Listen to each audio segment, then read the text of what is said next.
side. What if I told you that there's a drug in a faraway land that can help chronic pain, PTSD, and regulate and even prevent diabetes with many more benefits? Well, this drug is actually not far away at all.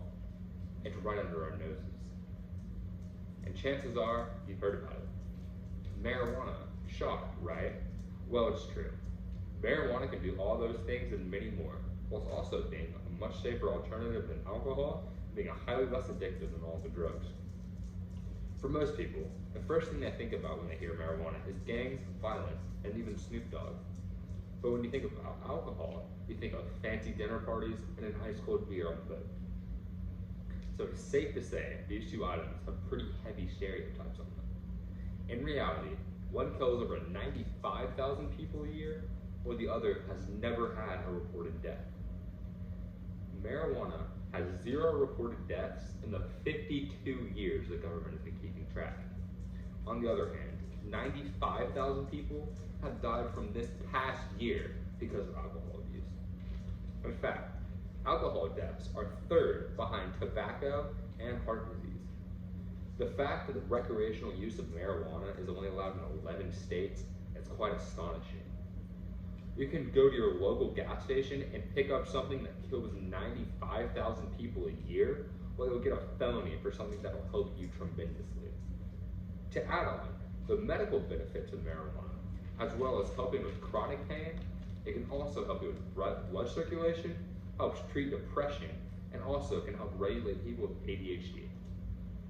Focusing on the depression aspect, you can spend upwards of $220 for antidepressants, while you can get an eighth, or 3.6 grams, for only $35.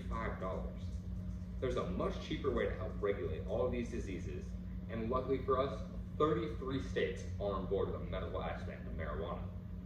And from the way it looks, there are many more to come. The best part about this drug, though, is its non-addictive tendencies. Unlike opiates and Percocets that kill 128,000 people a day, marijuana only has a 9% addiction rate. The reason addiction is in quotation is because there is no addictive chemicals in it. And 5% of those 9% admitted to being addicted are on other painkillers.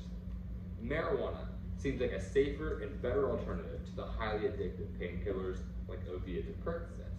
While marijuana seems like a perfect option to anyone, there are a few downsides, such as short and long-term memory loss, which has only been reported in 12% of the people. People who smoke for 20 years or longer, and always daily. Also, smoking for long periods of time can cause a loss of 5 to 8 IQ points over 20 years, but this only affects you if you are a heavy smoker and smoke it daily. In conclusion, marijuana is safer than many other legal drugs and has tens of thousands of less deaths than the perfectly legal alcohol, and will not get you addicted like opiates and Percocets.